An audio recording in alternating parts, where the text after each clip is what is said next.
The crisp autumn air, usually a comforting embrace, felt particularly sharp this afternoon, biting at the edges of my old, drafty house. I, Eleanor Vance, sat nestled in my favorite armchair, the one with the faded floral pattern that my late husband, Arthur, always teased me about. A crocheted blanket, a gift from my granddaughter many Christmases ago, was draped over my knees, warding off the chill that snaked in through the antique window panes. In my hand, a steaming mug of ginger tea warmed my fingers, its spicy aroma mingling with the faint scent of old books and potpourri. Outside, the maple leaves, a glorious riot of crimson and gold, danced a frantic jig on the paved driveway, whipped by a wind that promised colder days.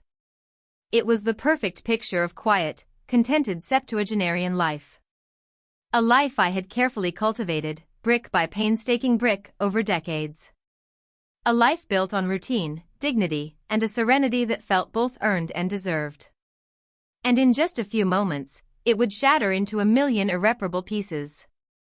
I brought the ceramic mug to my lips, savoring the warmth, and reached for the cordless phone. It was time. Time to call Owen, my son, my only child, my anchor in this ever-changing world. He was 45 now, a successful architect with a kind heart and a somewhat absent-minded nature, a trait he inherited from his father. He was getting married to Chelsea, a woman I hadn't quite warmed to, but whom Owen seemed to adore. And despite my reservations about her, my heart swelled with maternal pride and anticipation. I pictured it all: Owen, handsome and beaming, standing at the altar. Myself, elegant in a dove-gray dress, walking him down the aisle, my hand tucked into his arm, perhaps shedding a tear or two of joy. The reception, filled with laughter, the clinking of glasses, the soft glow of fairy lights. It would be perfect. A celebration of new beginnings, a testament to my enduring love and support for my son. The phone rang twice, a melodic trill that echoed through the quiet house. Then, a click. Not Owen's warm baritone, but Chelsea's voice. It was always a little too controlled, a little too precise for my liking, like a carefully calibrated instrument. "Hello," she said, the word clipped, devoid of the usual pleasantries. A knot tightened in my stomach. She often sounded this way with me, as if every interaction were an obligation. "Chelsea, dear." "It's Eleanor," I chirped, attempting to infuse my voice with cheer despite the sudden chill I felt. "Is Owen around?" "I was just calling to chat about the wedding. I've been thinking so much about it. The floral arrangements, perhaps a string quartet for the ceremony. Oh, I have so many ideas." I paused, eagerly anticipating her usual vague agreement, perhaps a hint of enthusiasm. Instead, there was only silence. A dead, suffocating silence that stretched and pulled, growing heavier with each tick of the grandfather clock in the hall. My smile faltered. The tea in my mug suddenly tasted bitter. "Chelsea?" I prompted, my voice losing some of its earlier buoyancy. "Are you there? Is everything all right?" Then it came. Not a shout, not an angry outburst, but a whisper. A voice like ice on granite, devoid of all warmth, all humanity. A sound that burrowed into my ear, through my skull, and settled deep in my bones. "We got married the other day, Eleanor," she said, each word a perfectly aimed dart. "To avoid inviting you." The phone, a lightweight plastic shell, felt suddenly impossibly heavy in my trembling hand. It slipped, thudding softly onto the plush rug. The ginger tea sloshed over the rim of the mug, staining the blanket, a hot, sticky mess that I barely registered. The world around me, so perfectly ordered just moments ago, buckled and spun. The cozy armchair, the warm blanket, the familiar scent of home, it all dissolved into a cacophony of white noise and dizzying disorientation. My son. My Owen. Married. Without me. The woman I had raised, cherished, sacrificed for, had done this. My heart, a sturdy old muscle, seemed to seize, clawing at my ribs.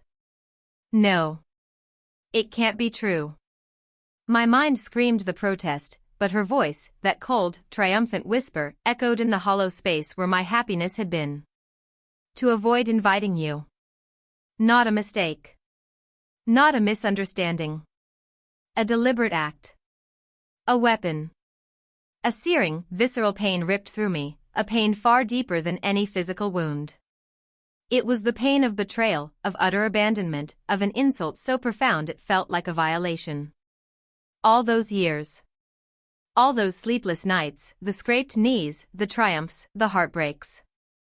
Every sacrifice, every silent prayer, every moment of my life dedicated to his well-being. Was it all for this? For a cruel, calculated dismissal? I pressed my hands against my temples, as if I could physically hold my unraveling thoughts together. Why? Why? What had I done to deserve such a public, such a humiliating rejection? Had I been overbearing? Critical? Perhaps a little too outspoken about Chelsea's choice of career, her modern views on marriage? No. I had always been careful, always polite, always striving to be the perfect mother-in-law. Or so I believed. The quiet of the house, which I usually cherished, now felt oppressive, mocking. It magnified the ringing silence in my ears, the frantic thump of my own heart. This wasn't just a slight. This was an attack. A carefully orchestrated demolition of everything I held dear. And the architect of this destruction was the woman who had just married my son. A strange, cold certainty began to settle amidst the chaos. This wasn't just about a wedding. This wasn't just about Chelsea's dislike for me. There was something else. Something much deeper, much darker. A venomous thread running through her words, a bitter satisfaction that hinted at a long-held grievance. As I sat there, stunned and heartbroken, a tiny, insidious seed of fear began to sprout in the fertile ground of my shock. Fear that this quiet suburban life, this carefully constructed peace, was merely a flimsy mask, hiding an ancient, forgotten conflict that was now, finally, ready to erupt. The tea, now a chilly puddle on the blanket, slowly seeped into the fibers, a physical manifestation of the cold dread spreading through my chest. I stared at the phone on the rug, a dormant black rectangle that held all the destructive power of a hand grenade. My initial shock began to morph into a frantic, desperate need for answers. My son. Owen. He couldn't have done this to me without a reason. A monumental, inexplicable reason. My fingers, still trembling, fumbled for the phone. I had to call him. He would explain. He would tell me it was a cruel joke, a misunderstanding, a fit of pique from Chelsea that he had quickly smoothed over. He would make it right. He always did. I dialed his number, my thumb hovering over the call button like a hummingbird's wing. It rang. Once. Twice. 3 times. Then, the impersonal, chipper voice of his voicemail service. Hi, you've reached Owen Vance. I can't come to the phone right now, but please leave a message and I'll get back to you. Beep. My throat tightened. I tried to speak, but the words caught, a thick knot of disbelief and pain. Owen? Darling? It's Mom, I managed, my voice thin and reedy. Chelsea just called. She said you were married. Is that true? Owen, please call me. Please. I don't understand. My voice cracked on the last word, dissolving into a strangled sob. I hung up, the silence that followed more deafening than any scream. I called again. And again. 10 times. 20. Each unanswered ring amplified the growing chasm between us. The messages I left grew more desperate, then more angry, then finally, just pleading. But the chipper voicemail message remained my only respondent. His silence. It was a physical presence in the room, suffocating me, a tangible confirmation of Chelsea's cruel words. He didn't call. The realization hit me with the force of a physical blow. My son, my flesh and blood, my only child, was deliberately ignoring me. He had chosen her silence over my agony. The betrayal twisted inside me, a sharp, burning shard. All those years, all those sacrifices, raising him alone after Arthur passed, putting him through college, cheering him on through every success and comforting him through every failure. Was this the reward for a lifetime of unconditional love? To be cast aside, ignored, erased? A bitter tide of resentment began to rise. How could he? How could Owen, my kind, sensitive boy, allow such a thing to happen? How could he let her do this to his own mother? Had her influence so completely overshadowed the bond we shared? My mind raced, searching for any incident, any argument, any sign that could have predicted this seismic rupture. But there was nothing. Only the usual, minor disagreements that happen in any family. Nothing that warranted such a brutal, calculated exclusion. I felt utterly adrift, untethered. My identity, so intricately woven with my role as Owen's mother, felt suddenly unraveling. Who was I, if not his guiding star, his confidant, his biggest supporter? The carefully constructed calm of my life felt like a thin veil, ripped away to reveal a gaping, echoing void beneath. My hand reached for the phone again, almost instinctively. Not for Owen this time. For Beatrice Sterling, my best friend for over 30 years. She lived just a few blocks away, a vibrant, silver-haired force of nature who volunteered at the local library and never shied away from telling me exactly what she thought. Bea would know what to do. Bea would understand. Her voice, when she finally answered, was a warm, familiar comfort. Eleanor. To what do I owe the pleasure? Did you finally decide to try that new French bakery down the street? Her voice was laced with her usual cheerful irreverence. Bea, I choked out, my voice barely a whisper. The carefully composed facade I had tried to maintain shattered. Bea, something terrible has happened. The cheer evaporated from her voice instantly. Eleanor? What is it? You sound like you've seen a ghost. I recounted Chelsea's words, my voice trembling, breaking. She said they got married. Without me. To avoid inviting me. A moment of stunned silence from Bea's end. Then, a sharp intake of breath, followed by an explosion of outrage. What? The nerve. That icy little viper. Owen? How could Owen allow this? Eleanor, that is utterly beyond the pale. I'm coming right over. Don't you dare move an inch. I'm bringing my famous lemon bars, and we're going to dissect this injustice piece by piece. Her indignant fury, her unwavering support, was a small balm to my raw nerves. For a fleeting moment, the suffocating loneliness receded. But as I listened to her plan, a cold certainty solidified.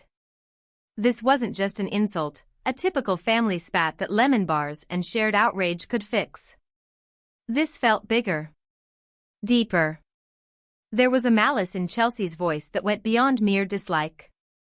It was a deliberate act of cruelty, an orchestrated strike. As I waited for Bea, my mind, despite its turmoil, began to retrace past encounters with Chelsea. Her piercing gaze, sometimes direct and unsettling, other times veiled and calculating. Her dismissive comments, often masked as casual observations, about my quaint house, my old-fashioned ways. And then, there were the subtle, almost imperceptible hints. A raised eyebrow when I mentioned my late husband's successful career. A sarcastic curl of the lip when I spoke of my own modest but comfortable inheritance. And once, during a seemingly innocent conversation about family histories, she had made a pointed remark about debts that are long overdue, her eyes fixed on me with an intensity that had made me distinctly uncomfortable. I had dismissed it all then, attributing it to her personality, her modern sensibilities clashing with mine. But now, in the cold light of this shattering revelation, those seemingly innocuous moments took on a sinister hue. They were not random. They were pieces of a puzzle, carefully laid out, leading to this precise moment of devastating impact. My heart began to pound with a different kind of fear. Not just the fear of losing Owen, but a prickling apprehension that something from my past, something I had carefully buried beneath layers of respectable living, was stirring. Chelsea's hostility felt too personal, too targeted, to be just about her wanting a quiet wedding. It felt like retribution. But for what? The thought, fleeting and unwelcome, sent a shiver down my spine, even as Bea's comforting, indignant voice echoed in my ear. I pushed it away, convinced it was just the shock playing tricks on my mind. It had to be. My past was sealed, locked away, its secrets long forgotten. Or so I believed. Bea arrived in a flurry of floral scarves and righteous indignation, lemon bars clutched in one hand, her spare house key in the other. She barely knocked before letting herself in, her eyes, usually twinkling with mischief, now narrowed with concern. She found me still in the armchair, the cold tea and stained blanket forgotten. My face, she later told me, was the color of ashes. "Eleanor, honey, what has that awful woman done to you?" she gasped, rushing over. She knelt by my chair, her hand gently stroking my arm. "Don't you worry, we'll get to the bottom of this. Owen will come around. He always comes around. He just needs time to see her for what she is." Her unwavering loyalty was a lifeline in the churning sea of my emotions. We sat together, Bea clucking sympathetically, me recounting the terse, brutal words of Chelsea over and over again. The lemon bars remained untouched. Food felt like an obscenity in the face of such raw pain. As the initial wave of shock began to subside, replaced by a dull, persistent ache, my mind, restless and unable to find solace, began to wander. I found myself drawn to the old mahogany bookshelf in the corner of the living room. It held not just books, but an eclectic collection of cherished items: Arthur's worn leather-bound edition of Melville, a ceramic bird my granddaughter made in kindergarten, and a stack of old photo albums.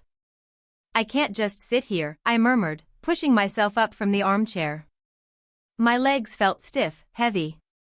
I need to do something. Anything." Bea watched me, a silent understanding in her gaze. She knew me well enough to know that stillness was often more agonizing for me than action. "All right, hon, whatever you need to do. Want me to make some fresh tea? Or maybe something stronger?" I shook my head, my eyes fixed on the albums. "No, just give me a moment. I think I'll look through these. Distract myself." One by one, I pulled them from the shelf. My wedding photos with Arthur, Owen's baby pictures, family vacations to the Cape. Each image a bittersweet reminder of a life that felt both impossibly distant and painfully present. I traced the smiling faces, the faded landscapes, trying to lose myself in the comforting nostalgia, to escape the crushing weight of Chelsea's words. Then, buried beneath a stack of more recent holiday snaps, I found it. A small, unassuming album, its leather cover cracked with age, its pages brittle. It was from my college years. The University of William and Mary. A lifetime ago. A past I had diligently, almost aggressively, put behind me. A past I rarely, if ever, revisited. My fingers hesitated, a strange sense of foreboding washing over me. Why had I kept this particular album separate, almost hidden? My heart, already bruised, throbbed with an uneasy rhythm. Nevertheless, curiosity, or perhaps a desperate need for a different kind of pain, urged me on. I opened it. The first few pages were a blur of youthful exuberance, me, younger, thinner, with a wilder glint in my eye, posing with friends on the manicured lawns of the campus. Parties, study groups, graduation ceremonies. The faces were familiar, yet distant, like characters in a forgotten play. My ambitions back then were sharp, focused.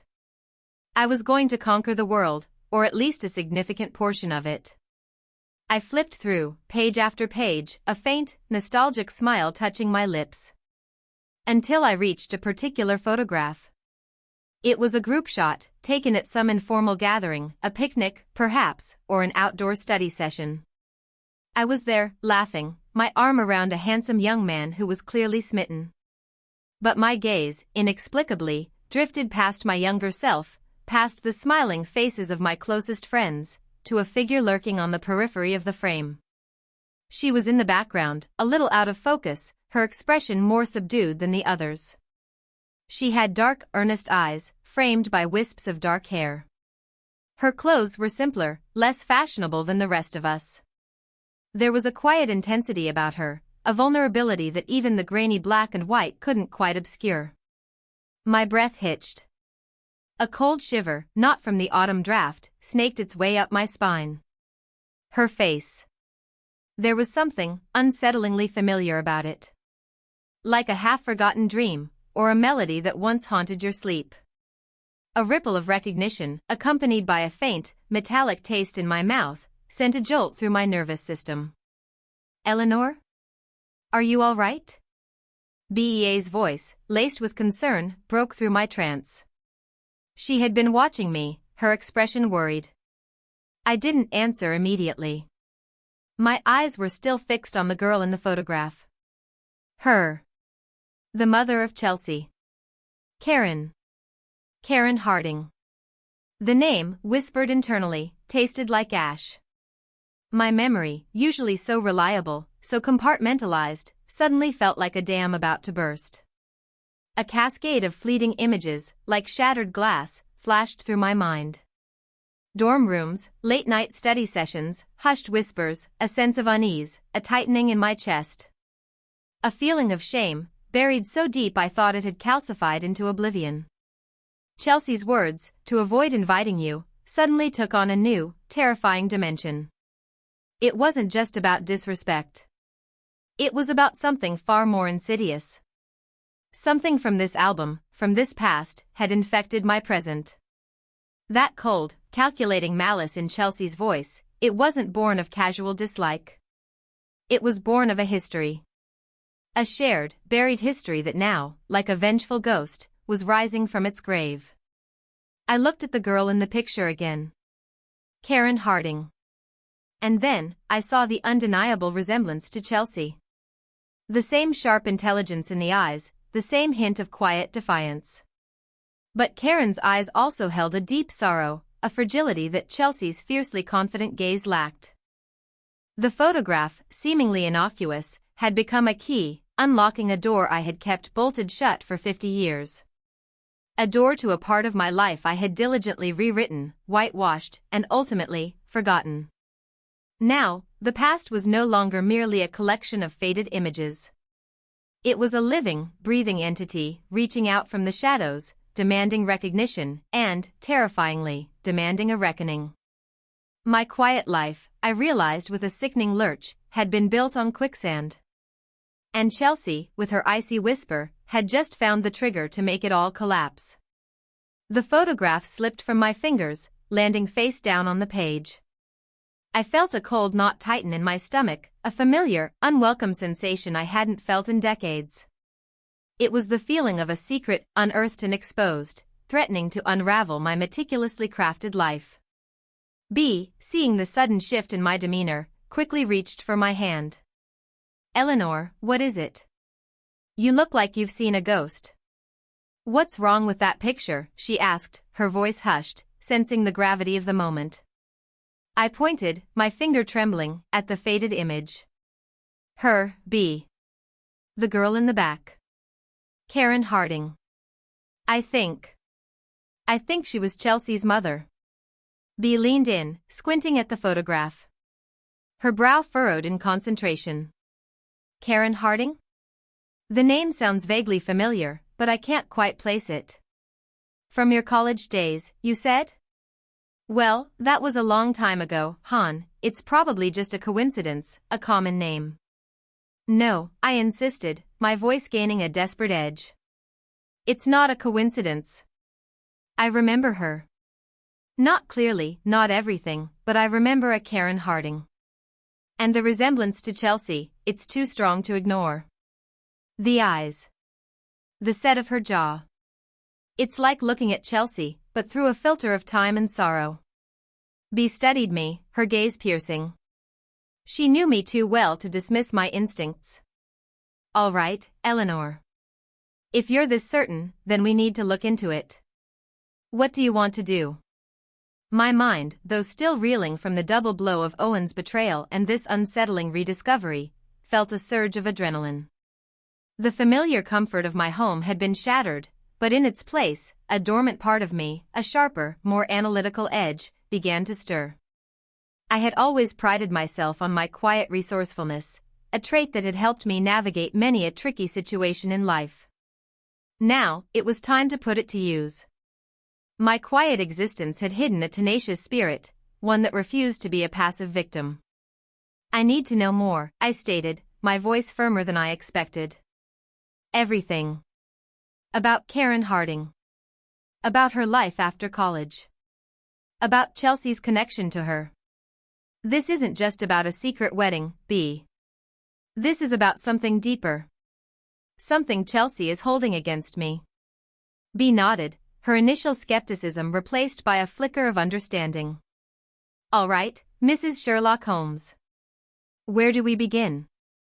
"The university archives," I said, a plan already forming in my mind. "And the internet. There must be records. Old yearbooks, alumni lists. Even local newspaper archives from that time period. Karen wasn't from a prominent family, I remember that. So if something happened, it might have been reported locally." The next few hours were a whirlwind of focused activity. B, with her knack for organization and her surprising proficiency with a computer, thanks to her library work, became my invaluable assistant. We searched online databases, cross-referencing names and dates. I found the faded yearbook from my graduating class, its pages a treasure trove of forgotten faces. And there she was, under Harding, Karen, a small, almost self-effacing photograph. Her major listed as English literature. A scholarship recipient. We delved deeper, using my old student ID number to access the William and Mary Alumni Directory. It was outdated, but it confirmed Karen Harding had indeed been enrolled during the same years as I was. Then, B, with a triumphant gasp, found something else. "Eleanor. Look at this," she exclaimed, her finger hovering over the screen. It was an old online obituary, simple and brief, for a Karen Elizabeth Harding, aged 65, who had passed away 5 years prior in a small town upstate. And listed among her survivors, daughter, Chelsea Harding. My blood ran cold. The undeniable link.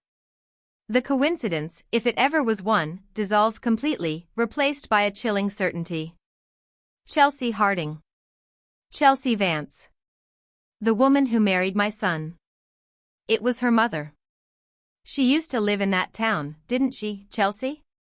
I murmured, remembering a casual comment Owen had made about Chelsea's childhood in a small, rural community. It all fit. Too perfectly. "Well, B said, shaking her head. "So, Chelsea isn't just a disgruntled future daughter-in-law. She's connected to your past in a way you didn't realize." "This changes everything, Eleanor." "It does," I agreed, a strange mix of fear and grim determination settling over me. "It means her actions aren't random. They're calculated. Fueled by something. And that something originates from my youth." My mind, no longer able to resist, began to revisit the half-formed memories, the uneasy feelings that had always accompanied the thought of my college years, particularly the latter part.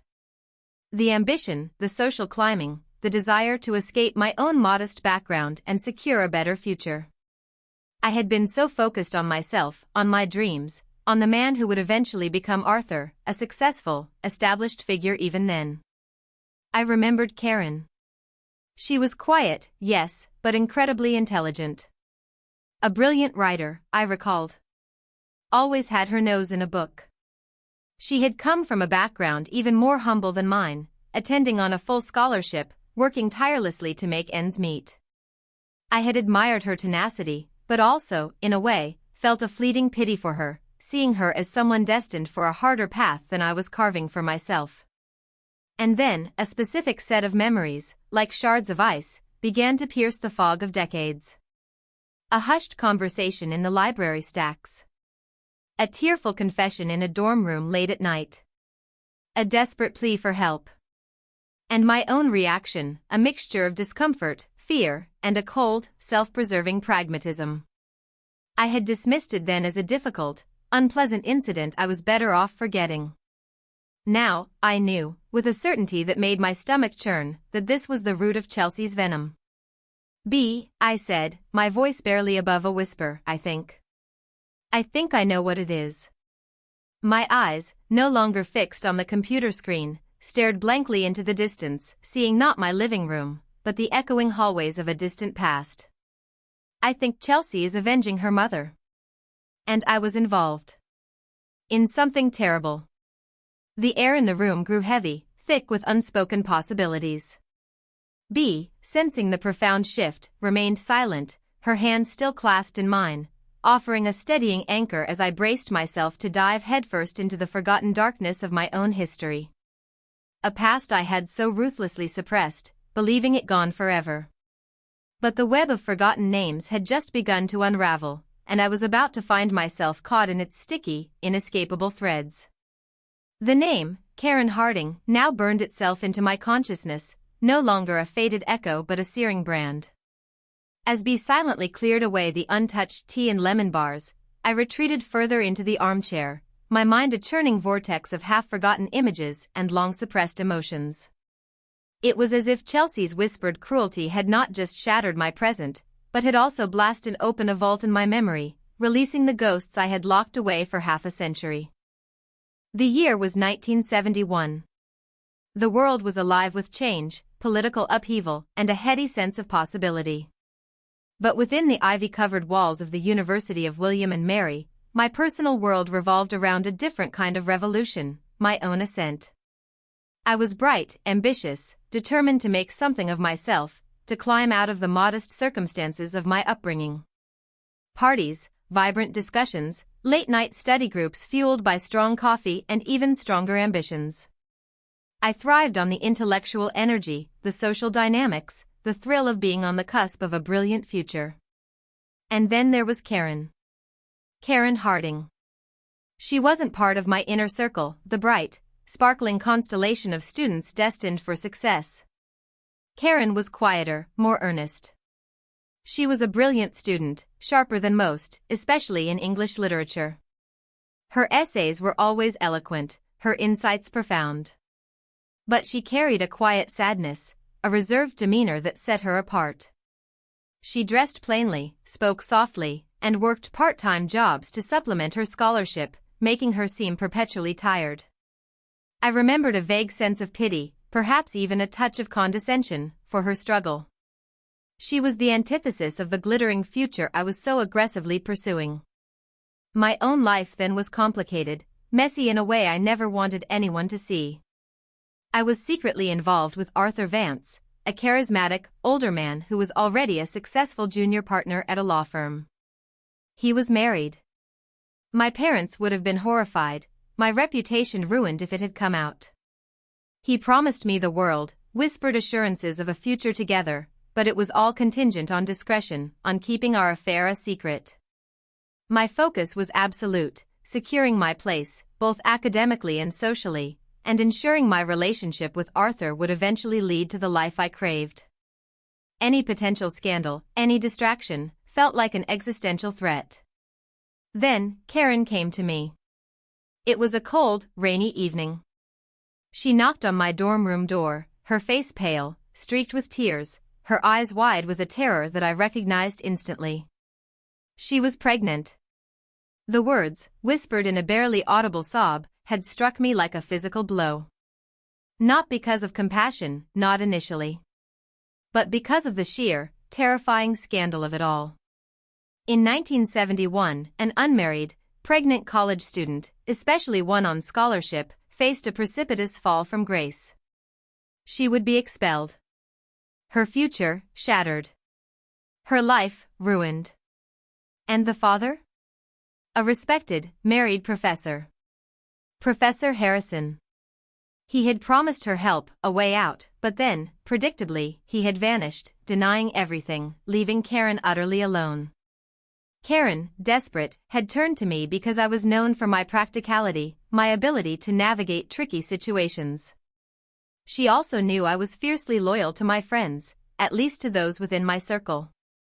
She had come to me, a fellow student, a woman she trusted, seeking guidance, support, perhaps even an ally in facing down the powerful, deceitful professor. My heart, even now, 50 years later, constricted with a fresh wave of shame as I recalled my reaction. I listened to her, my face a mask of concern, but inside, a cold calculation was taking place. Scandal. The word echoed in my mind. If I got involved, if I stood up for Karen, it could draw attention to me. To my own secret affair with Arthur. To my own precarious position. It could jeopardize everything I had worked for, everything I hoped to achieve. My future, my carefully constructed path to a better life, felt suddenly fragile, threatened by the raw, messy reality of Karen's predicament. Karen, I remembered saying, my voice falsely sympathetic, you have to be careful. If this comes out, it will ruin your life. And mine, too, potentially. We're both scholarship students. We can't afford any trouble. I suggested she keep quiet. I advised her to consider all her options, but with a subtle emphasis on the one that would cause the least amount of ripple. I didn't explicitly tell her to drop out, or to hide. But my tone, my subtle suggestions, my emphasis on her responsibility and the damage she might cause to others, read, me, was clear. I made it sound like an act of self-preservation for both of us. A shared secret. But it wasn't shared. It was her burden, and I was encouraging her to bear it silently, far away from my pristine world. I remembered her eyes, filled with a heartbreaking mixture of hope and fear, slowly dimming as I spoke.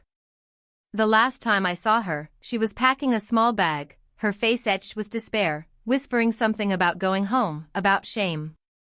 She disappeared shortly after, withdrawing from the university, her promising future snuffed out like a candle in a gale.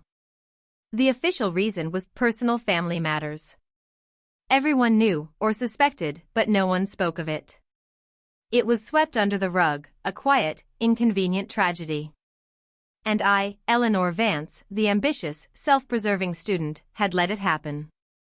I had stood by, even subtly nudged her towards the precipice, to protect my own skin. It was my great shame. My unforgivable sin. I had convinced myself over the years that I had merely been young and naive, afraid for my own future. That I hadn't actively harmed her. But now, the truth, stripped bare, stood before me. I had abandoned her. I had chosen my comfort, my ambition, my secret love, over a young woman's desperate plea for help. I had watched her drown, and merely offered her a flimsy, self-serving excuse for a life raft. The memory, so vivid, so raw, was an unbearable weight. My quiet, dignified life, my image as a benevolent, loving mother, it was all a carefully constructed lie, built over the decaying foundation of this forgotten cruelty. Oh, Karen, I whispered, the name a lament. What have I done? B, who had been watching me, her expression a mixture of worry and dawning understanding, finally spoke. Eleanor. What is it? You look like you're carrying the weight of the world. I looked at her, my friend, my confidant. The truth, or at least a part of it, had to come out. My past, now resurrected, demanded it. The echo of an old mistake was no longer just an echo.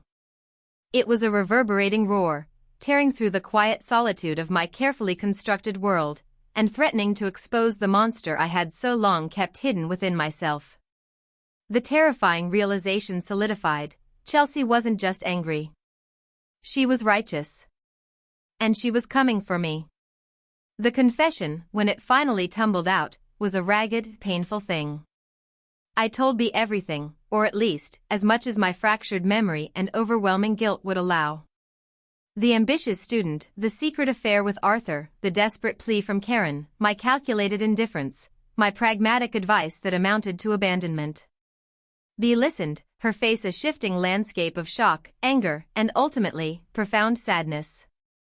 She didn't interrupt, didn't judge with words, but her grip on my hand tightened, a silent acknowledgement of the weight of my revelation. Eleanor, she finally said, her voice soft but firm, that was a terrible thing to do. Truly awful. And you know it. I know, I whispered, tears finally streaming down my face, the shame scalding. I've known it for 50 years, B. I buried it so deep, I almost convinced myself it wasn't real. That I was just a frightened girl. But I wasn't. I was selfish. Cruel, even. Frightened, yes, B conceded, but you made a choice. And that choice had consequences. For Karen. For her daughter. She paused, her eyes searching mine. So, you think this is what Chelsea is holding over you? Revenge for her mother? It has to be, I said, a grim certainty settling in. Why else would she go to such lengths? She must have found out about it. Maybe Karen told her. Maybe she left something behind. The thought of Karen's pain, passed down through generations, was a fresh stab to my heart. The phone, which had been silent for what felt like an eternity, suddenly buzzed. It was Owen. My heart leaped, then plummeted with dread. This wasn't the call I had hoped for, the one filled with apologies and explanations. This call, I knew instinctively, would be about Chelsea. I took a deep, shaky breath and answered. Owen? His voice, when it came, was strained, weary, tinged with an unfamiliar bitterness. Mom. Finally. I've been busy. Busy getting married without your own mother, I assume? The words were out before I could stop them, laced with a pain I couldn't conceal. A heavy sigh on the other end. Mom, please. Don't make this harder than it already is. I know you're upset. I know it wasn't ideal. But Chelsea, she needed this. She had her reasons. Her reasons? I scoffed, a raw, incredulous sound. What reasons, Owen? What on earth could justify such an act of cruelty? After everything I've done for you? After everything we've been through? It's not about you, Mom. Not entirely, he said, and the words, meant to soothe, cut deeper than any insult. It's about her mother. About what happened to her. She found her mother's diary, Mom. She knows everything. About what you did to Karen Harding. The air left my lungs in a whoosh. My carefully constructed world, already fragile, crumbled completely. He knew. Owen knew. The son I had protected, shielded from my past, was now fully aware of my darkest secret. And his tone, it was not just weary, but accusatory. Owen, I pleaded, my voice breaking, it wasn't like that. I was young, I was scared. I made a mistake, a terrible one, I admit. But it wasn't malicious. I didn't mean to hurt her. She doesn't see it that way, Mom, Owen retorted, his voice hardening.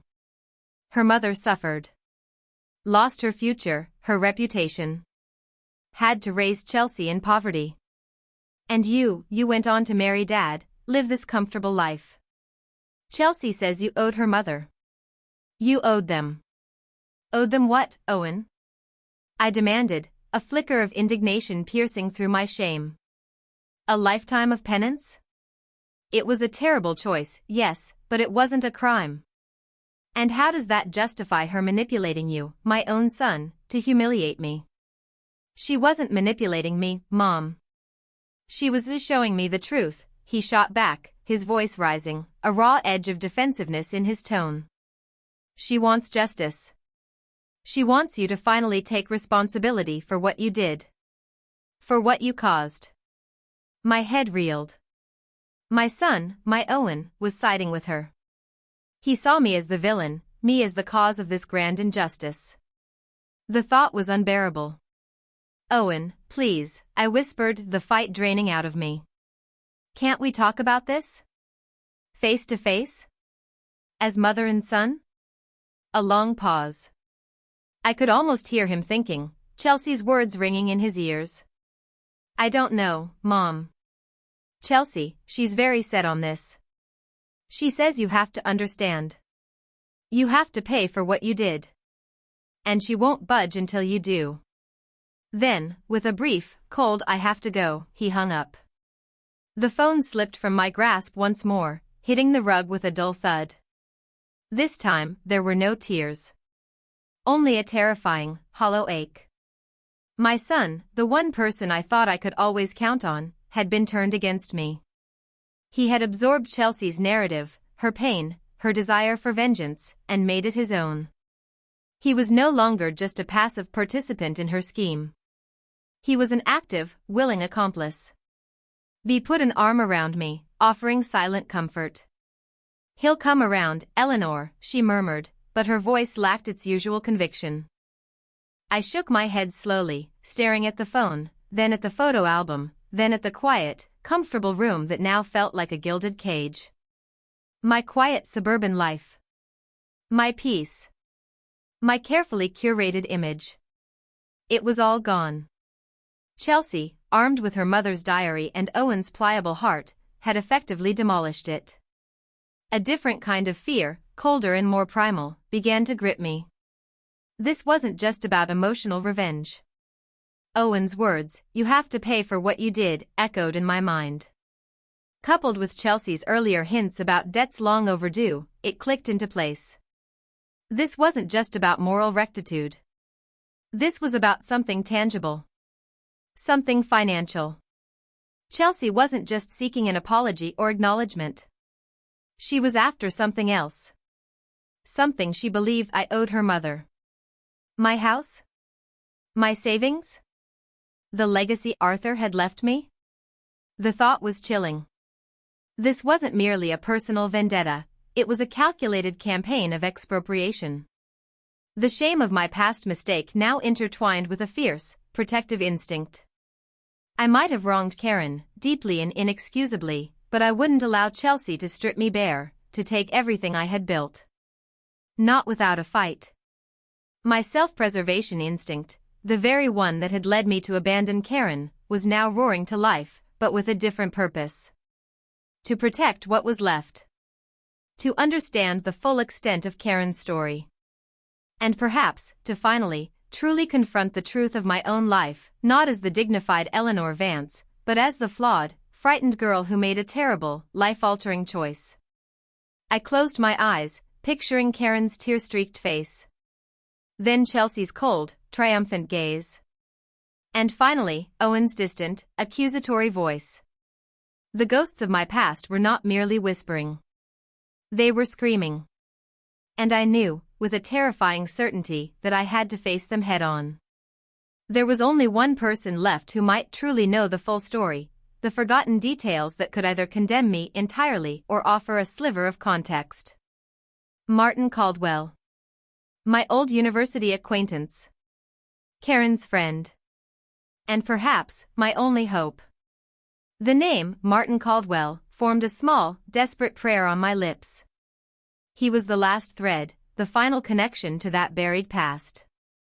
I remembered him vaguely from William and Mary, a quiet, studious young man, a few years ahead of me, already deeply entrenched in the pre-law program. He'd been a friend to Karen, a kind face in a sea of indifference. He had always seemed to possess an innate sense of justice, a moral compass that I, in my youthful ambition, had sorely lacked. If anyone knew the full, unvarnished truth of Karen's fate, it would be Martin. Armed with BEA's tenacious research skills, we quickly located him. Martin Caldwell, Esquire. Retired partner of a prestigious Boston law firm. Living a comfortable life in a historic brownstone in Beacon Hill. His contact information was public, a testament to a life lived without secrets. A stark contrast to my own. The drive to Boston felt like traversing not just miles, but decades. The autumn leaves, so vibrant in Connecticut, here took on a more somber hue as we sped past them, blurring into streaks of brown and ochre. My stomach was a nest of vipers, dread, anticipation, and a deep-seated fear of what else I might uncover. Bea, bless her heart, insisted on driving, her presence a silent, unwavering support. When we arrived at his elegant townhouse, the brass knocker felt cold under my trembling hand. The door was answered by a petite woman, his housekeeper, who led us into a stately living room. Martin Caldwell, though older, was instantly recognizable. His hair was silver now, his face etched with the wisdom of years, but the same kind, intelligent eyes, slightly magnified by his spectacles, still held their familiar, piercing gaze. He rose, a little stiffly, but with an air of quiet dignity. "Eleanor Vance," he said, his voice raspy with age, yet clear. "It's been a very long time. And Beatrice Sterling, I presume? Eleanor mentioned you in her call." He offered us both a polite, if somewhat reserved, handshake. "Martin," I began, my voice thick with emotion.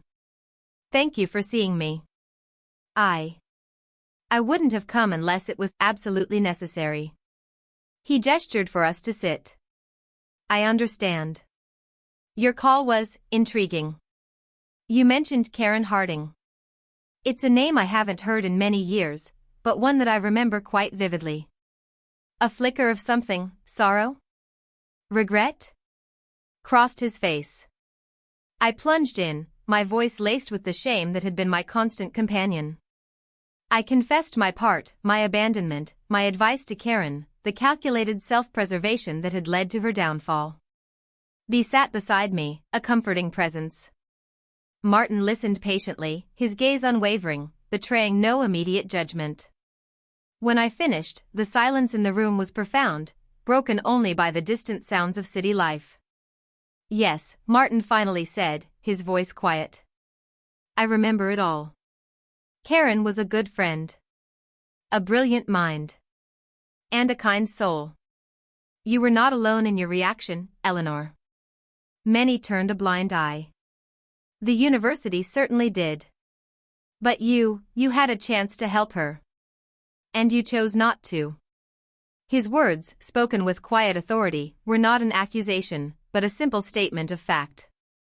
And it hit me harder than any shout. "I know," I whispered, my voice thick with unshed tears. "I've lived with it for 50 years. But now her daughter, Chelsea, is using it against me. She married Owen without inviting me. She told him I ruined her mother's life. She wants me to pay." Martin nodded slowly. "I suspected as much. Chelsea came to see me a few months ago. She was looking for information. For confirmation. She had found her mother's diary." "Her diary?" I repeated, my heart sinking further. "Yes. Karen poured her heart into it. Every disappointment, every betrayal. Including yours, Eleanor. It was a raw, unfiltered account of her suffering." Martin rose and walked over to a heavy mahogany cabinet. He unlocked it with a small key and retrieved a slim, leather-bound volume. He handed it to me. "Karen gave me a copy years ago, for safekeeping, just in case," she said. "She wanted the truth to be known, eventually." I opened the diary, my fingers trembling. Karen's elegant handwriting filled the pages, faded with time, but vibrant with emotion. I saw my name, scribbled in anger, in pain. The words were a torrent of anguish, a stark confirmation of my selfishness, my cowardice. But as I read, a different kind of pain emerged from Karen's writings. A pain far deeper than even my betrayal. Karen was truly broken by the university's actions, Martin explained, his voice gentle. She was expelled, effectively. Labeled a disgrace. Her dreams of becoming a scholar, of escaping poverty, were extinguished. Her parents, simple farmers, tried to help her, spent what little savings they had on legal fees to fight her expulsion, but to no avail. It drove them into bankruptcy. They lost their farm, Eleanor. Everything. My head snapped up. Lost their farm? I didn't know that. I thought she just went home. She did. To a home that no longer existed, Martin said, his eyes filled with a deep sadness. Karen struggled. She eventually found a small, squalid apartment in that upstate town. Worked menial jobs. Gave birth to Chelsea in poverty, alone. She never recovered, Eleanor. The shame, the lost opportunities, the financial ruin of her family, it broke her spirit. She died a few years ago, still bitter, still believing that justice was never served. A wave of nausea washed over me. I had thought my crime was emotional, a moral failing.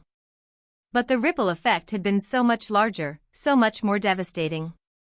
Financial ruin. The destruction of an entire family, not just a young woman's dreams. And I, by my inaction, by my refusal to speak up, had been complicit. And Chelsea? I asked, my voice barely a whisper. What exactly does she want? Martin sighed, his gaze distant. Chelsea believes you benefited from Karen's misfortune. That by staying silent, by allowing Karen to be cast out, you secured your own position and later married into a family with considerable wealth. She believes you indirectly, or even directly, played a part in her mother's financial ruin, and that you owe her family compensation. Her diary, Eleanor, makes a strong case for it. Especially a specific entry about a distant relative of Karen's who passed away around that time, leaving a substantial inheritance. Karen believed she was to be a beneficiary, but the scandal surrounding her expulsion made her unfit in the eyes of the family's executor. She always suspected external interference, perhaps from someone who benefited from her exclusion. My heart pounded against my ribs. External interference? The insinuation hung heavy in the air. Could I have been more directly involved than I remembered? Could my ambition have pushed me to a darker place than I dared to acknowledge? The past, it seemed, was not just about moral failing. It was about something far more tangible and potentially far more incriminating. Chelsea isn't just seeking an apology, Eleanor, Martin concluded, his voice grave. She's seeking a legal reckoning. Financial restitution. She believes you have been living on wealth that, in part, rightfully belonged to her mother. And from what I understand, she's prepared to take you to court. She wants to take your house. She wants to strip you of everything you have. Not just for revenge, but for what she sees as decades of stolen justice. The world tilted. My serene home, my comfortable life, the very foundation of my existence, it was all under threat. Chelsea, armed with a dead woman's diary and a righteous fury, wasn't just a spurned daughter-in-law.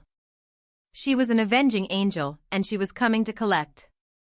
My quiet life was about to be obliterated, not by a family spat, but by a legal battle rooted in a 50-year-old sin.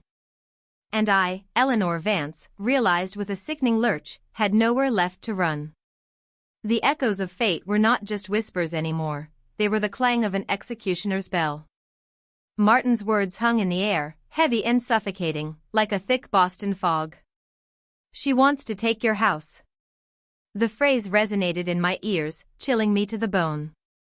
Not just my reputation, not just my son's affection, but my physical home, the sanctuary Arthur and I had built, the repository of a lifetime of memories. The legacy I believed I was leaving for Owen. It was all on the line. I stared at Karen's diary in my hands, its brittle pages holding the narrative of a life utterly destroyed. As Martin continued to speak, I flipped through it, my eyes scanning random entries. Pages filled with agonizing detail about her expulsion, the shattering of her dreams, the crushing shame. Her struggle to find work, the indignities she faced as an unmarried mother. The bitter poverty, the cold, lonely nights.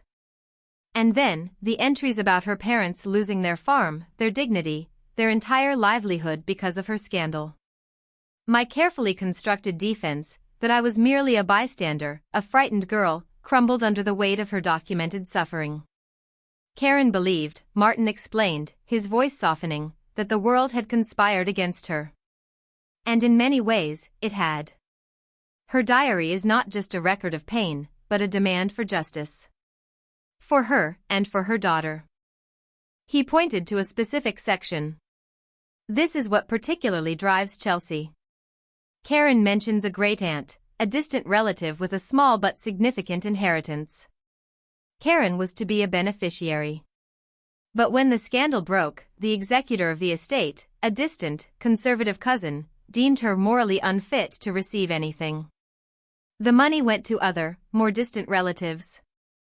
Karen always believed that someone had actively poisoned the well, perhaps even anonymously informed the executor of her pregnancy and expulsion, to ensure she was disinherited. She couldn't prove it, but the suspicion gnawed at her, adding another layer to her bitterness. My breath hitched. Anonymous information. The idea was like a cold, wet hand gripping my heart. Could I have been that malicious? Could my desperate desire to protect my own secret, my own future with Arthur, have pushed me to such a dark act? I searched my memory, frantically sifting through the layers of repression. I couldn't recall anything so overtly cruel, so directly sabotage-oriented. But the possibility, however faint, felt like a fresh stain on my soul. My selfishness had been profound. How far would I have gone to ensure my own stability? The question was terrifying. Chelsea, Martin continued, watching my face carefully, sees this as an intergenerational theft. You, by your inaction, secured your future, while her mother was stripped of hers, including a portion of this inheritance. She has spent years accumulating legal documents, university records, and these diary entries. She's built a very strong case, Eleanor, for emotional distress, loss of opportunity, and even, indirectly, for a claim to a portion of that lost inheritance, which she believes you, or at least your comfortable life, are symbolic of. He paused, letting the weight of his words sink in. She's not just seeking an apology. She wants a pound of flesh. And she wants it from your flesh, Eleanor. She's not just aiming for financial compensation. She wants to see you suffer, to experience a fraction of what her mother went through. That's why the secret wedding, that's why turning Owen against you. It's all part of a larger plan to dismantle your life, piece by painful piece. The true, horrifying extent of Chelsea's motivation was laid bare. It wasn't a whim. It was a meticulously planned campaign of retribution. Her coldness, her precision, her quiet triumph, it all made a chilling, terrifying sense. She wasn't acting out of irrational anger, but a deep-seated, righteous sense of injustice, fueled by decades of her mother's unredressed pain. She was her mother's avenger. My hands, still clutching the diary, trembled. I had spent a lifetime building a fortress of respectability, of quiet dignity, of serene comfort. And Chelsea, with a few whispered words and a legacy of bitterness, was now systematically tearing it down. My son, Owen, was caught in the middle, a pawn in her long-game strategy, manipulated by her pain and his own burgeoning understanding of my long-hidden secret. So, I finally managed, my voice raspy, what do I do, Martin? Do I just let her take everything? Do I just admit defeat? The thought was unbearable. Not because of the money, not entirely. But because it would mean relinquishing my dignity, accepting her version of events as the absolute, unchallengeable truth, and surrendering to a fate dictated by my past mistakes. Martin looked at me, his eyes softening. No, Eleanor. Not necessarily. You did make a grave error. An inexcusable one. And you must, for your own peace, acknowledge that, truly and sincerely. But that doesn't mean you have to be completely annihilated. Chelsea's case, while strong, isn't entirely watertight. There are nuances, interpretations. Your youth, the prevailing attitudes of the time, the actions of others, like Professor Harrison and the university. You weren't the sole architect of Karen's misfortune, even if you were complicit in a critical moment. And the inheritance claim is particularly tricky. It's difficult to prove direct causation after so many years, especially without concrete evidence of sabotage. He rose and walked back to his desk, pulling out a yellowed file. I've kept some records, old newspaper clippings from that period, university reports. Things I gathered when Karen first approached me, hoping to fight her expulsion. Even some notes on Professor Harrison's subsequent career. He had a reputation, you see. Other whispers. He was eventually dismissed from another university years later under a cloud of similar accusations. My head snapped up. Professor Harrison was dismissed? For similar reasons? Yes, Martin confirmed. which paints a very different picture of the overall culpability. You were one piece of the puzzle, Eleanor, but not the whole board. It might not negate your moral culpability, but it could certainly mitigate the legal and financial claims. It shows that Karen was victimized by systemic issues and other individuals, not solely by your individual cruelty. A sliver of hope, tiny but potent, flickered within me. I wasn't innocent. Far from it. But I wasn't the monster Chelsea painted me to be. There were other actors, other forces at play. My mistake, though profound, was part of a larger, more complex tragedy. So, there's a fight to be had, I said, a newfound resolve hardening my voice. I'm not just going to roll over. I will take responsibility for what I did. But I won't let her destroy me. I won't let her rewrite my entire life into a monument of pure evil. Martin gave me a faint, almost imperceptible smile. That's the Eleanor Vance I remember. Ambitious. Resilient. But hopefully, now, also wise. It won't be easy. It will be public. It will be painful. You will have to confront every ugly corner of your past. But you won't have to face it alone. I can help you, Eleanor. Not to deny your mistakes, but to ensure that the whole truth, the nuanced truth, comes out. My quiet life was undeniably over. But perhaps, just perhaps, from the ashes of its destruction, a new, truer self could emerge. One that had finally stopped running from its past, and was ready to face its future, however uncertain. The legacy of bitterness was real, and it was coming for me. But I, Eleanor Vance, was no longer merely a victim of my past. I was ready to become its fighter.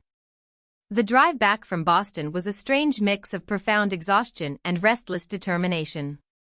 B, usually chatty, remained largely silent, occasionally squeezing my hand in a gesture of solidarity. The weight of Martin's words, the vivid truth of Karen's diary, had stripped away all my illusions, leaving me raw but, in a strange way, clearer than I had been in decades. My quiet life had been a lie, a carefully constructed narrative of innocence. Now, I saw it for what it truly was, a fragile cage, built to contain a monster I had long tried to deny. A week later, the official letter arrived. A thick, cream-colored envelope, bearing the logo of a prominent Boston law firm, not Martin's, but one I recognized as specializing in litigation. Inside, a formal summons. Chelsea Vance, through her legal counsel, was inviting me to a mediation meeting at my residence, on a specific date and time, to discuss matters pertaining to the estate of Karen Harding and related grievances. It was an ultimatum disguised as an invitation. The chosen location, my own living room, felt like a deliberate act of psychological warfare. My sanctuary, the heart of my carefully cultivated peace, was to become the battleground. On the appointed afternoon, the crisp autumn wind howled outside, mirroring the storm brewing within me. I had prepared the living room meticulously, not out of hospitality, but out of a fierce need to maintain control, however superficial. The fireplace was lit, a cheerful blaze attempting to dispel the oppressive tension in the air. The porcelain teacups I usually reserved for special guests were arranged on the coffee table, a stark contrast to the grim purpose of the gathering. B was there, of course, a steadfast anchor in the churning sea of my emotions. She sat quietly in her usual armchair, her presence a silent act of defiance against Chelsea's calculated invasion. Martin Caldwell, my unlikely ally, arrived a few minutes before the appointed time. He looked grave, carrying a worn leather briefcase, but his presence was a comforting, solid force. Precisely at 3 o'clock, the doorbell chimed.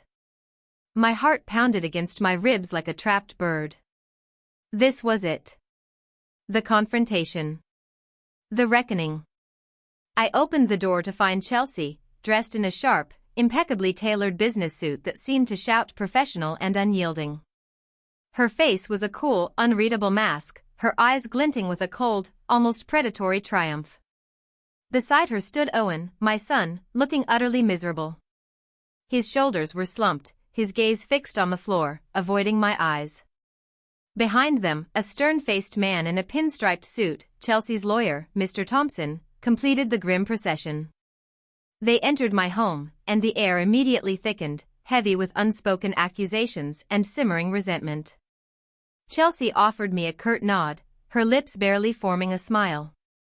Owen mumbled a quick, almost inaudible hi, before settling into a chair furthest from me, as if trying to shrink into the upholstery. "Thank you for having us, Eleanor," Chelsea said, her voice smooth, formal, entirely devoid of warmth. She sat opposite me, across the coffee table, placing a thick folder precisely in the center. Her lawyer sat beside her, radiating an aura of cold, detached professionalism. "Let's dispense with the pleasantries, Chelsea," I said, my voice, to my own surprise, steady. "We both know why we're here." Chelsea's eyes narrowed slightly, a hint of steel. "Indeed. Mr. Thompson, if you would?" Her lawyer, a man with thin lips and colder eyes, opened his folder. "Mrs. Vance, we are here today to discuss a long-standing grievance and a significant injustice pertaining to the late Karen Harding, mother of my client, Chelsea Vance. We believe that certain actions, or inactions, on your part, Eleanor, directly contributed to Mrs. Harding's ruin, both personal and financial. My client has compiled extensive documentation, including personal diaries, university records, and financial statements, that clearly illustrate the profound impact of your decisions." He began to lay out the evidence. Copies of Karen's diary entries, highlighting my role in her abandonment.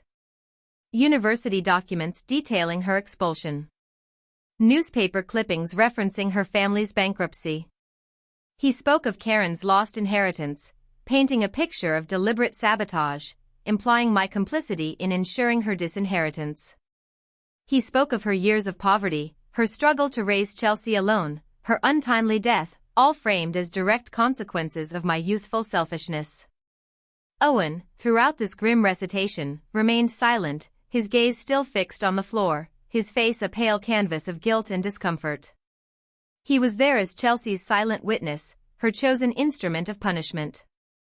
His presence was a fresh wound, twisting in my heart. He truly believed her. He truly believed I was the monster she depicted. Finally, Mr. Thompson closed his folder with a decisive snap. "Based on this compelling evidence, Mrs. Vance," he said, fixing me with an unwavering stare, "my client is prepared to offer you an opportunity for immediate resolution, outside of the courts. This would, of course, prevent public disclosure of these deeply embarrassing details, which would undoubtedly destroy your reputation in this community, and potentially, your relationship with your son." Chelsea leaned forward slightly, her eyes glittering. "I want you to admit it, Eleanor. Publicly. I want you to acknowledge your cruelty, your responsibility for my mother's suffering. And," she continued, her voice dropping, each word a hammer blow, "I want significant financial compensation. Enough to make amends for the lost inheritance, for the decades of struggle my mother endured. I propose you sell this house, Eleanor. Transfer the majority of the proceeds to me. In return, I will ensure this matter remains private. Owen and I will maintain contact with you, a semblance of family. Otherwise, we will proceed with a full lawsuit, which will be very public, very ugly, and will cost you far more than just money." The ultimatum hung in the air, heavy and poisonous. Sell my home. The home Arthur and I built. The place filled with every cherished memory, every piece of my life. To hand it over to her, as payment for a 50-year-old sin. To live the rest of my days in shame, stripped bare, but with a fragile, conditional peace with my son. Or to fight, to expose all the ugliness, to risk losing everything, including Owen, forever. My mind raced, reeling from the force of her demands. The old fear, the fear of scandal, of public disgrace, of losing Owen, it clawed at me. For a moment, a profound exhaustion swept over me. "Just give in," a voice whispered in my head. "It's easier. Take the humiliating piece." But then, I looked at Martin, who sat quietly, his hand resting reassuringly on his briefcase. I looked at B, whose defiant gaze met mine, radiating unwavering loyalty. And then, I looked at Owen, my son, who still couldn't meet my eyes, a puppet in Chelsea's vindictive play. My gaze drifted to the flickering flames in the fireplace. The fire, which had seemed so comforting, now seemed to mirror the burning resolve that was slowly, steadily igniting within me. No. I would not be destroyed. I had made a terrible mistake, yes, a sin I would carry forever. But I was not just that mistake. I was also the woman who had built a life from scratch, who had raised a son alone, who had navigated grief and adversity with resilience. I was not a weak, broken old woman to be manipulated and stripped bare. The fire within me grew, chasing away the shadows of fear and shame. I had spent a lifetime running from this past. But now, it was here, in my living room, demanding a reckoning. And I, Eleanor Vance, was finally ready to meet it. Not with surrender, but with a fight. My eyes, once clouded with fear, hardened. My chin, which had been trembling, lifted. The battle for my dignity, for my legacy, for what remained of my life, was about to begin. The silence that followed Chelsea's ultimatum was thick, heavy, punctuated only by the crackle of the fire and the frantic thumping of my own heart. For a long moment, I simply stared at her, then at Owen, then at the flickering flames. The choice seemed stark, insurmountable: surrender everything for a fragile, conditional peace, or fight a battle that promised to be public, humiliating, and potentially ruinous. A voice, cold and pragmatic, whispered in my mind, "Just give in, Eleanor. You're 72. What good will fighting do? Save what little dignity you have left. Save Owen." But another voice, one I hadn't heard clearly in decades, began to stir. It was the voice of the younger Eleanor, the ambitious, determined girl who had fought her way into William and Mary, who had built a life after Arthur's unexpected death, who had faced every challenge with quiet resilience. That girl, though flawed and deeply selfish, had also possessed an undeniable strength. I thought of Karen's diary, her decades of bitterness, her unyielding demand for justice. And then, I thought of my own life, meticulously constructed brick by painstaking brick. This house, not just a building, but a sanctuary of memories. The garden, my solace. My independence, my hard-won peace. To surrender it all, to let Chelsea dictate the terms of my existence, felt like a deeper death than any public humiliation. It would mean that my entire life, everything I had achieved, everything I believed in, would be reduced to a single, terrible mistake. No. I couldn't. I wouldn't. A strange calm began to settle over me, replacing the fear and the shame. I couldn't change the past, couldn't undo the harm I had inflicted upon Karen. But I could change how I responded to it now. I could take responsibility for my actions without allowing myself to be completely annihilated. I could fight for the nuances of truth, for the complexities of human choices, even flawed ones. My gaze met Martin's. He gave me a barely perceptible nod, a silent signal of support. Then, I turned my eyes to Chelsea, who watched me with an almost triumphant smirk, confident in her victory. "No," I said, my voice, though quiet, resonated with a newfound steel. The word hung in the air, defiant, unexpected. Chelsea's smirk faltered. Her eyes widened slightly in surprise. Mr. Thompson cleared his throat, an impatient gesture. "I will not sell my house, Chelsea," I continued, my voice gaining strength. "I will not be bullied into surrendering everything I have." "Yes," I conceded, my gaze sweeping to Owen, then back to Chelsea. "I made a terrible mistake, a truly reprehensible one, in my youth. I abandoned your mother when she most needed help. I allowed my own fears and ambitions to blind me to her suffering. And for that, I am deeply, profoundly sorry." The words, finally spoken aloud, were a bitter medicine, but also a liberation. I will, in fact, issue a public acknowledgement of my past actions and express my sincere regret to Karen Harding's memory and to her family. And I will make a significant donation to a fund that supports young women facing difficult circumstances, in Karen's name, as an act of atonement. But I will not allow you to financially cripple me, based on an interpretation of events that is, at best, partial, and at worst, manipulative. Chelsea's face hardened, her triumph replaced by a chilling fury.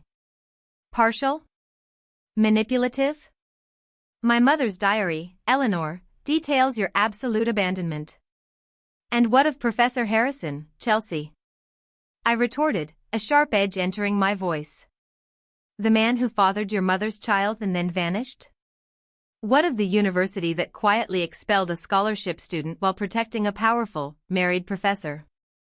What of the societal pressures that forced young women like your mother into impossible situations? My inaction was reprehensible, yes. But it was not the sole cause of your mother's ruin. And I will not take sole responsibility for a tragedy that had many architects. Mr. Thompson leaned forward, a flicker of concern in his professional demeanor. Mrs. Vance, I advise you to consider the implications of refusing this offer. A public trial will expose all of this. It will be ugly for everyone involved. I am well aware of the implications, Mr. Thompson, I said, meeting his gaze squarely. And I am prepared to face them. I have lived with the shame of my past for 50 years, silently. I will not live the rest of my life in a new kind of prison, dictated by someone else's bitterness. I will fight for my right to tell the whole story, not just the convenient parts. Then, I turned my full attention to Owen. He finally looked up, his eyes wide, a mixture of confusion and shock on his face. Owen, I said, my voice softening, but still firm. I love you more than words can say. You are my son, and nothing will ever change that.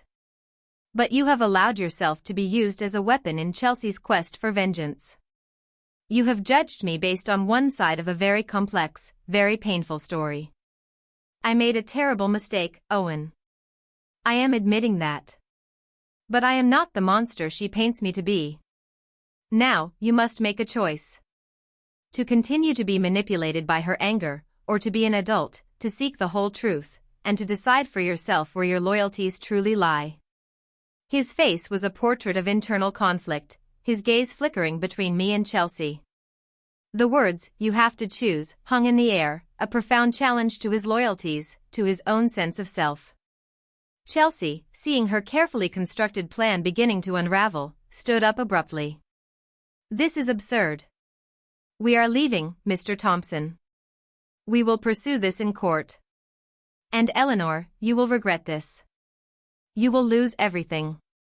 Her voice was venomous, her composure finally shattered. Perhaps, I said, meeting her glare with a calm I didn't know I possessed. But I will lose it fighting for what I believe is right.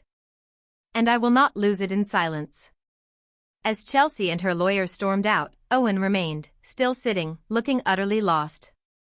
Be, ever the diplomat, gently nudged him. Owen, son, your mother is hurting. You should talk to her. I watched him, my heart aching, but also filled with a new, quiet resolve. My peace, the quiet illusion I had cherished for so long, was gone. But in its place, a different kind of strength had been born. I was no longer running. I was standing. And for the first time in 50 years, I felt truly, authentically, free. The phoenix had risen, not from perfect ashes, but from the searing heat of its own past mistakes, ready to face the inferno of the present. The aftermath of the meeting left a lingering scent of burned bridges in my living room, a stark contrast to the earlier aroma of wood smoke and ginger tea. Chelsea's parting threat echoed in my ears, but it no longer held the power to paralyze me. A new kind of energy coursed through my veins, a defiant spark that had been dormant for half a century. Owen finally rose from the armchair, his face still pale, his eyes heavy with conflicting emotions. He looked from me to the empty space where Chelsea had been, then back to me, as if trying to reconcile the two images of his mother, the monstrous villain Chelsea painted, and the resilient woman who had just defied her. Mom, he began, his voice hesitant, I don't know what to say. I never knew any of this. He gestured vaguely at the space where the diary pages had lain. Chelsea, she just showed me her mother's diary. It was so painful, so compelling. I felt like I had to support her. I understand, Owen, I said, my voice softer now, devoid of accusation. Her mother's story is tragic. My part in it was shameful. But a life is never just one story, one act. It's a tapestry woven with good and bad, with choices made in fear and choices made in courage. Chelsea presented you with one thread, and she pulled hard. B, who had remained a silent observer, finally spoke. Your mother isn't denying her mistakes, Owen. She's simply refusing to be destroyed by them. There's a difference. He nodded slowly, finally looking into my eyes. I realize that now. When she started talking about selling the house, about taking everything, it didn't feel right. It felt vengeful, not just. And when you stood up to her. I saw you, Mom. Really saw you. A flicker of admiration, tentative but genuine, appeared in his gaze. It was a fragile seed, but it was there. That night, Owen stayed. Not in anger, but in a quiet, uneasy truce. We talked, truly talked, for the first time in years. I recounted more details of my youth, the societal pressures, the limited choices for women then. I didn't make excuses for my cruelty to Karen, but I painted a more complete picture of the young woman I had been, flawed and frightened, desperate for a life that society barely allowed her to imagine. He listened, sometimes with discomfort, sometimes with dawning understanding. It was a painful, raw conversation, but it was honest.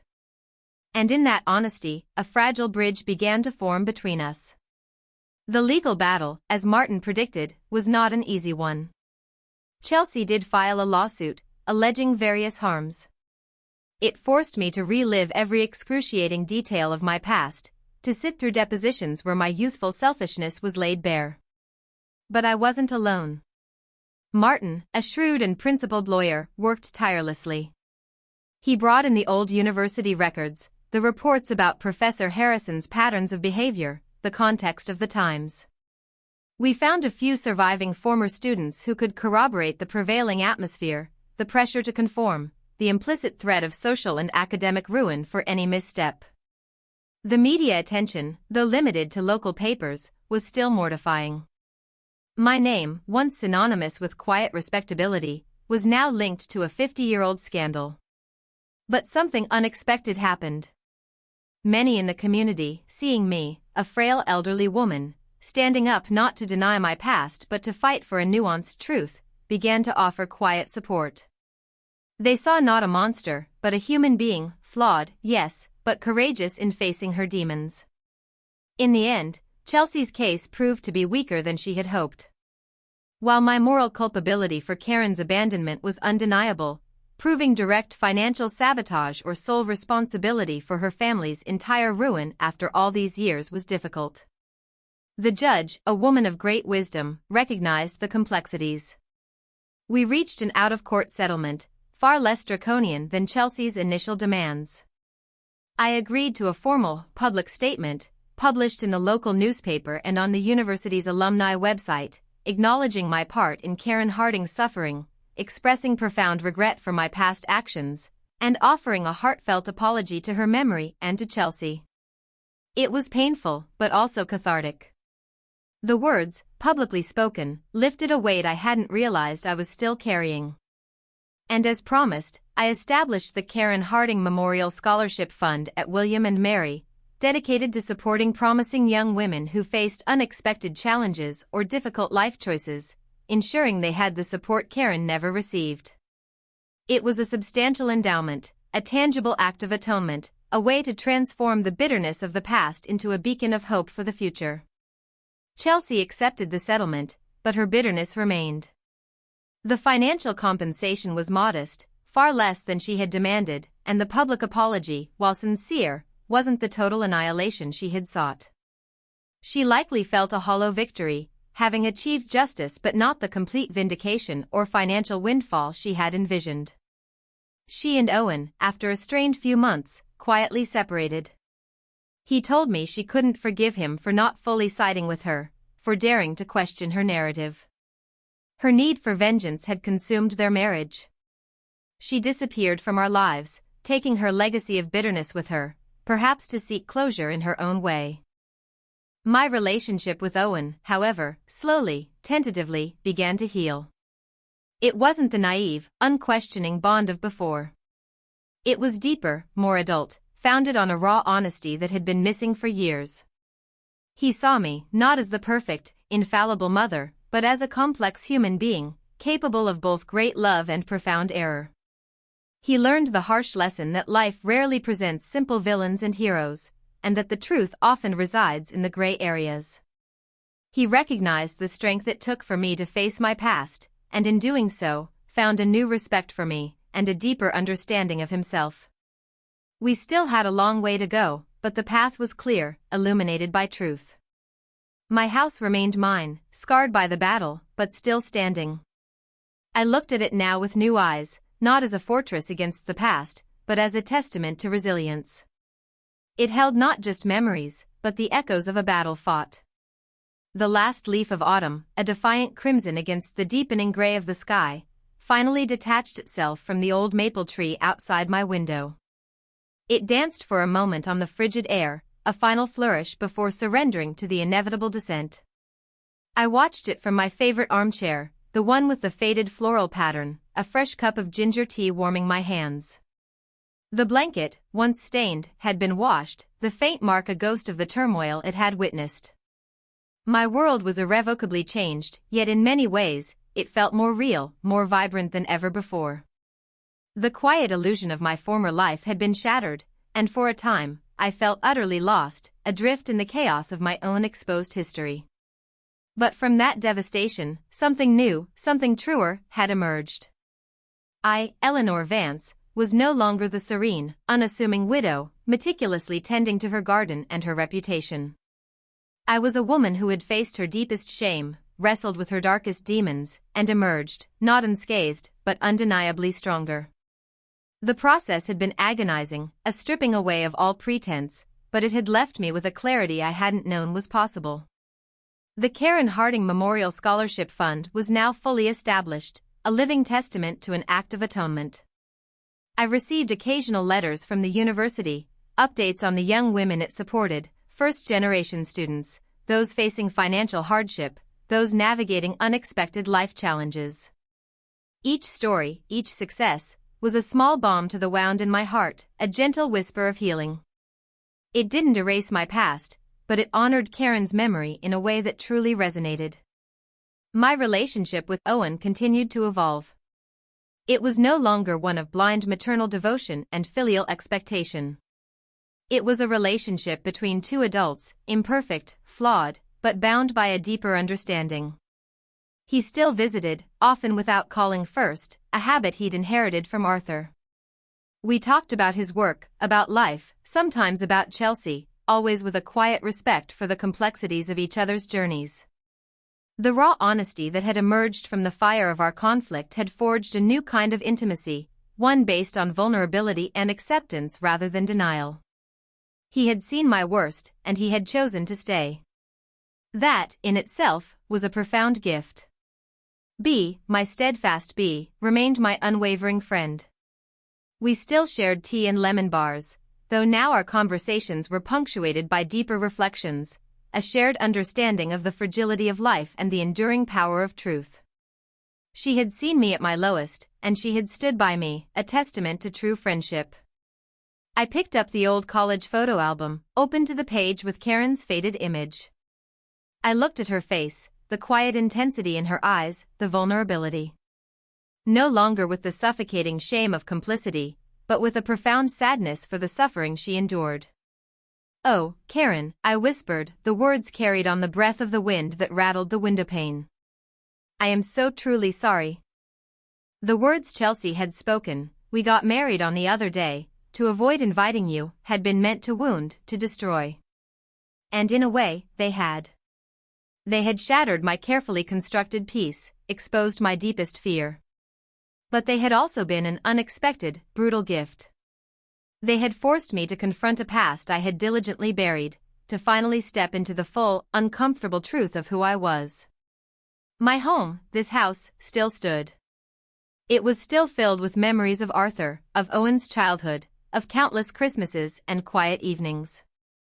But now, it also held the echo of a battle fought and won, not with fists, but with truth. It was no longer a fortress against the past, but a testament to resilience, a place where a flawed woman had finally learned to accept herself. I closed the album, placing it gently back on the shelf. The fire in the hearth crackled merrily, casting warm shadows on the walls. The wind outside still whispered, a restless, untamed spirit.